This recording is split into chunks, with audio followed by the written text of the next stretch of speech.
चलो क्वेश्चन करते हैं। कंडीशनल प्रोबेबिलिटी पे एक क्वेश्चन मैंने लिख लिया। क्वेश्चन है कि suppose you purchase a refrigerator, आपने एक रेफ्रिजरेटर परचेस किया और उस रेफ्रिजरेटर का जो टाइम लाइन है, लाइफ लाइन है, वो इस कंडीशन में शो किया। कंडीशन है probability capital T greater than equal to small T equal to e⁻⁻5 for or small t greater than 0. For 2 years it has worked fine.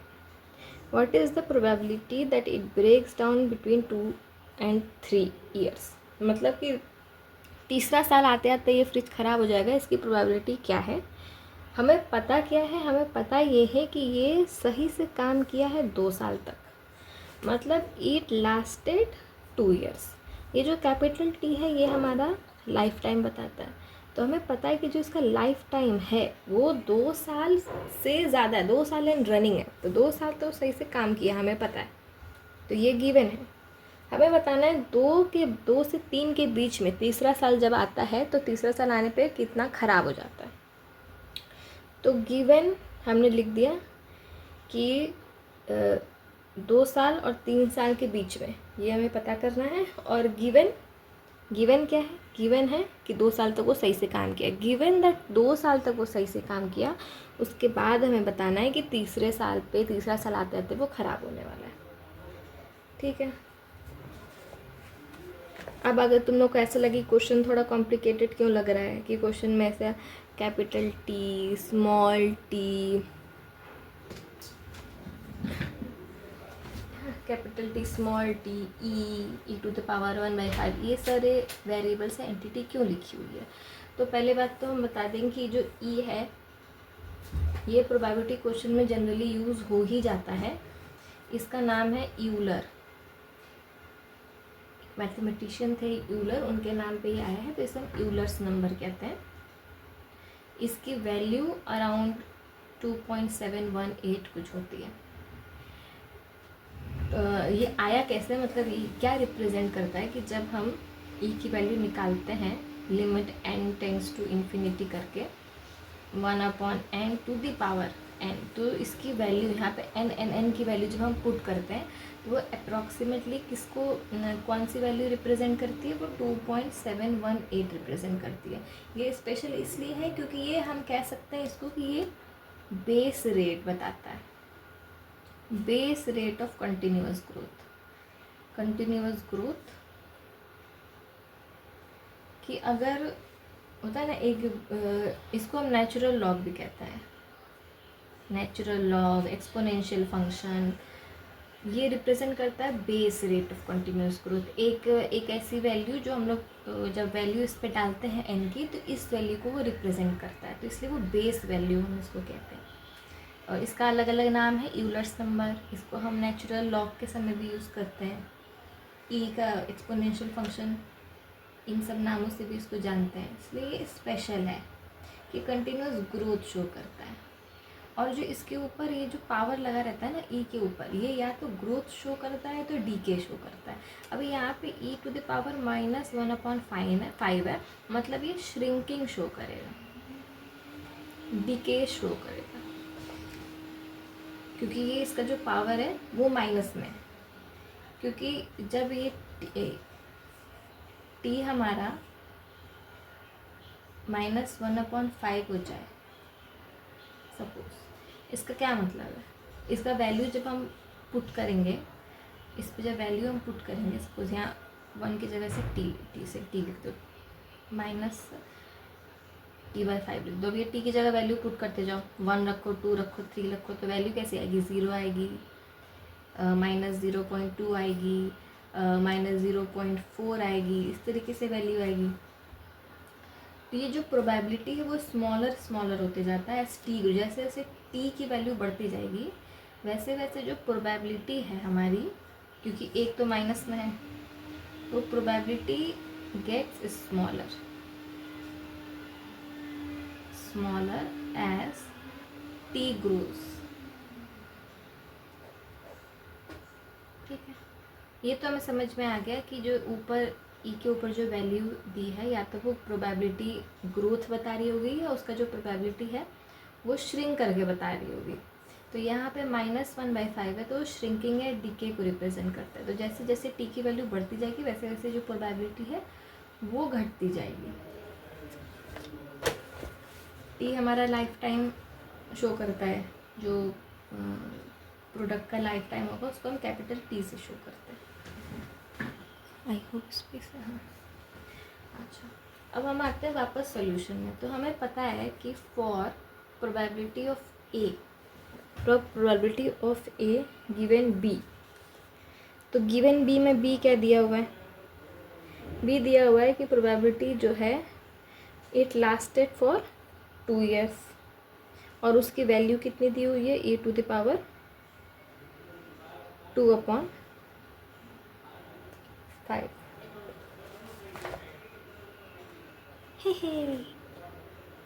ये से -t/5 करो दोस्तों।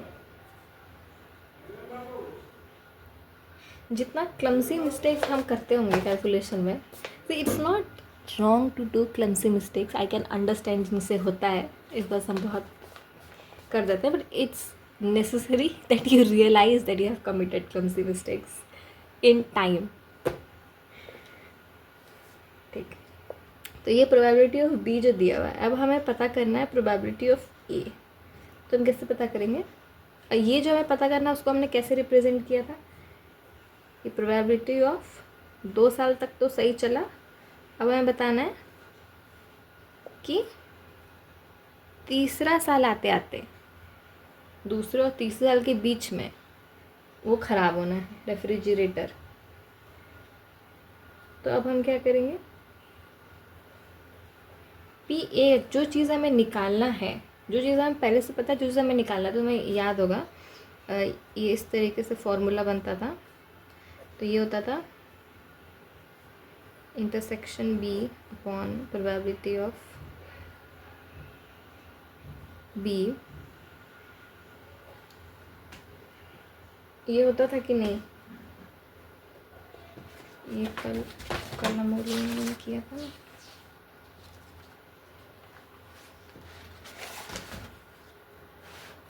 ये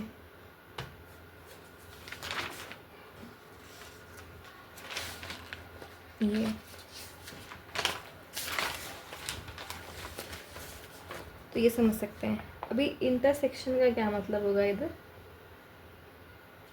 इधर हम लोग इंटरसेक्शन माने माइनस के, जैसे ए इंटरसेक्शन बी, ए क्यों आया? बिकॉज हमारे पास बी गिवन है, तो बी हमारा अभी स्पेस है, उस स्पेस में से हमको ए निकालना है। तो हमें पता है कि जब कोई स्पेस दी है उसमें से कोई पार्ट हम निकालते हैं, उसका इंटरसेक्शन करते हैं, तो ये वाला पार्ट आता है। तो इसलिए यहाँ पे ए आया। ये हो गया। अभी इसको हम इंटरसेक्शन के लिए हम क्या करेंगे कि probability of T 2 minus probability of T 2 साल तक सही से काम किया और 2 साल के बाद और 3 साल तक जो काम किया, उन दोनों को जब हम माइनस करेंगे तो हम किस वैल्यू में पहुंचेंगे कि जो हमें वैल्यू चाहिए। मतलब अगर हम इट्स लाइक अगर हम स्टेटमेंट फॉर्म में इसको एक्सप्लेन करना चाहें तो I can say that if I take the chance of lasting up to 2 years, take the chance मतलब प्रोबेबिलिटी लिए 2 साल तक लास्ट करने का, एंड रिमूव द चांस, क्योंकि 2 साल तक रेफ्रिजरेटर लास्ट कर चुका है। अब उसका जो पुर्जा है वो कमज़ोर, क्योंकि जैसे जैसे टाइम बीतते गया वैसे वैसे मशीन हमारी कमज़ोर होती चली गई। जैसे time value of time value of money होता है। Now we are going to consider time value of machine. तो अभी वो 2 साल तक बढ़िया चली, 3 साल आते आते वो वैसे भी थोड़ी सी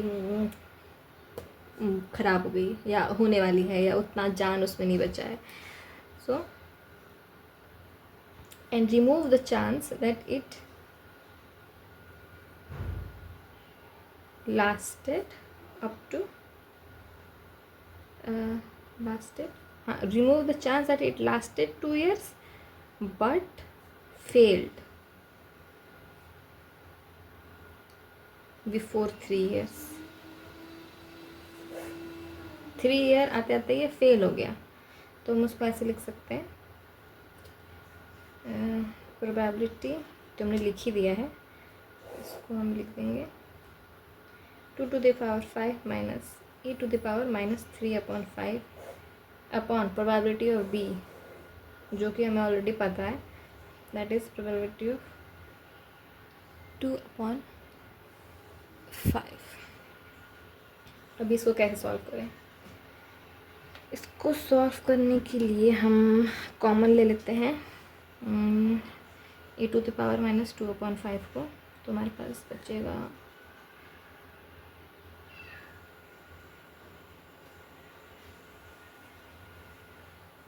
e to the power minus 1/5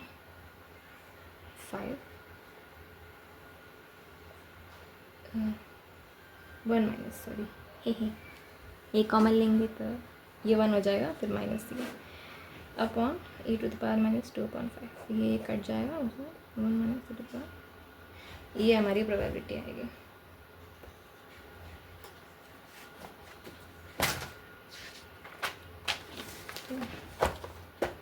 next question कर लेते हैं। सपोज अ कॉइन, ये प्रोबेबिलिटी वाला नहीं, ये इंडिपेंडेंस वाला, ये सिंपल है, तो एक थोड़ा सा कॉम्प्लिकेटेड, एक थोड़ा सा सिंपल। तो अ कॉइन इज टॉस्ड 3 टाइम्स। अभी तो हम लोग 3 कॉइन्स को लेके जनरली चलते थे, तो अभी से एक ही कॉइन को 3 बार हमने टॉस कर दिया। तो हमें बताना है कि प्रोबेबिलिटी ऑफ गेटिंग 3H। तो एक तो ये इंडिपेंडेंस वाला क्वेश्चन हो गया, क्योंकि एक मतलब एक के होने से, एक इवेंट को ऑकर होने से, एक बार फ्लिप करने से ऐसा नहीं होगा कि जो हम दूसरा फ्लिप करेंगे उसमें हेड आने की प्रोबेबिलिटी में कोई चेंज आएगा। जितना इसका चांस रहेगा हेड आने का, उतना ही इसका भी चांस रहेगा हेड आने का। तो ये इंडिपेंडेंस वाला है, तो इसमें हम सिंपल 1 × 2 × 1 × 2 × 1 × 2 करके 1/8 ये लेके आएंगे। बट दूसरा क्वेश्चन अब हमें कहता है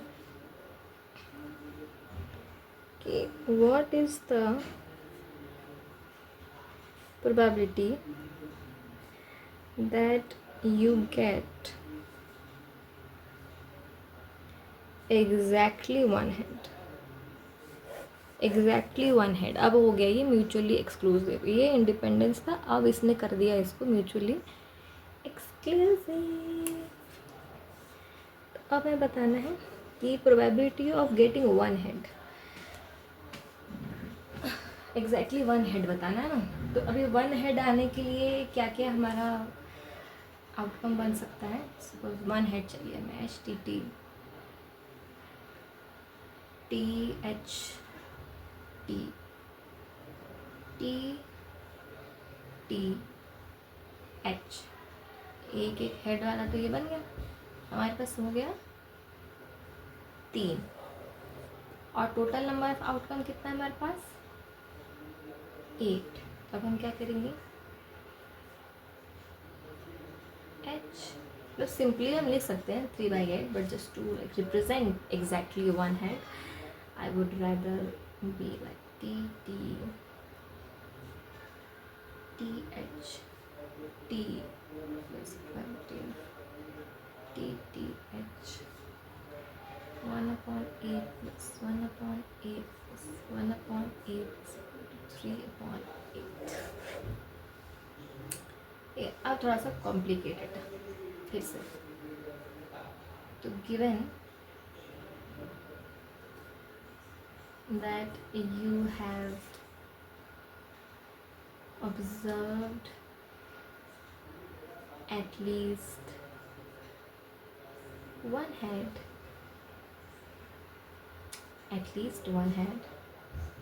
what is the probability that you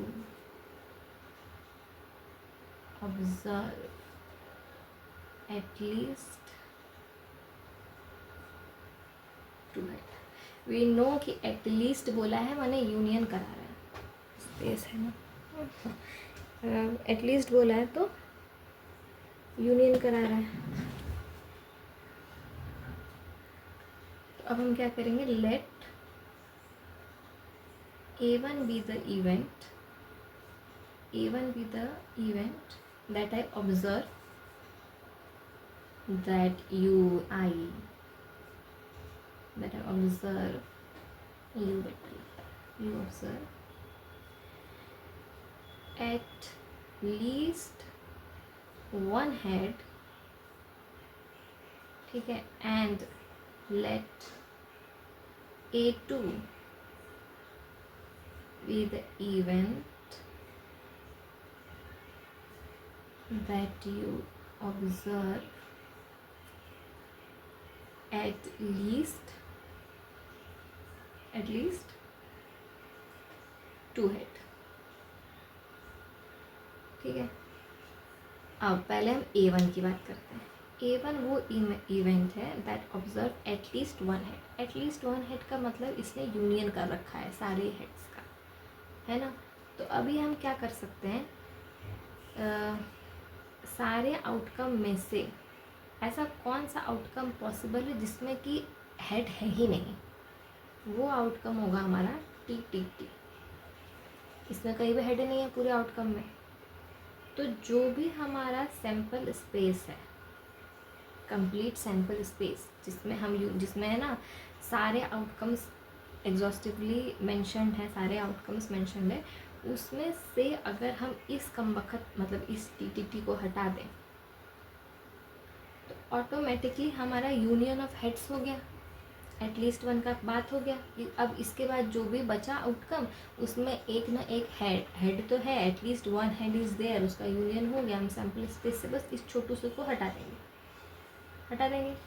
अभी इसने बोला है यू हैव एटलीस्ट, हाँ क्वेश्चन तो ये है ना, क्वेश्चन है जिसमें 3 टाइम्स टॉस किया, टोटल आउटकम कितना है, टोटल आउटकम इज 8।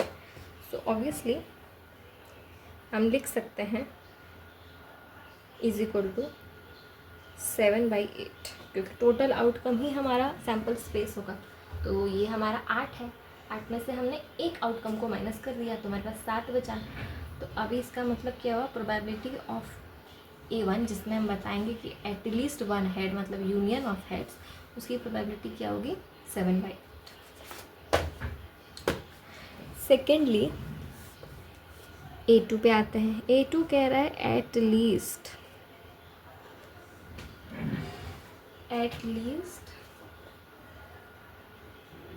2 हेड, ठीक है। अब A2 को हम कैसे लिख सकते हैं कि 2 हेड वाला चाहिए, ये भी एटलीस्ट बोला, ये भी यूनियन ही चल रहा है कि 2 हेड वाला जितना आउटकम होगा उसका यूनियन हम कराएंगे। तो ये हो जाएगा हमारा HHT, हो जाएगा THH, हो जाएगा HTH एंड ऑल्सो HHH। इसमें भी 2 हेड तो है ही। ये हो गया 1 2 3 4, टोटल नंबर ऑफ आउटकम्स हमारे पास है 4/8 इज इक्वल टू 1/2। अब क्वेश्चन बोल रहा है given that you have observe at least one head. ये गिवन है, मतलब ये आ गया कंडीशनल प्रोबेबिलिटी। तो हम बोलेंगे कि given one head we find 2 खोपड़ी, and what is given, this is given. So we write probability, you have to find like probability of A2 when A1 is given. So we can write it like probability of A1 intersection A2 upon A1. Now we know that probability of A2 is 4/8 and probability of 8 is 7/8. So we get, what do we get, 4/7। Simple. तो अब हम करेंगे complication. क्योंकि simple हमें नहीं अच्छा लगता है, कॉम्प्लिकेशन बीच में घुसाएंगे। कॉम्प्लिकेशन के लिए नेक्स्ट क्वेश्चन में हम लिखेंगे late C1 C2 Cm be a partition of sample space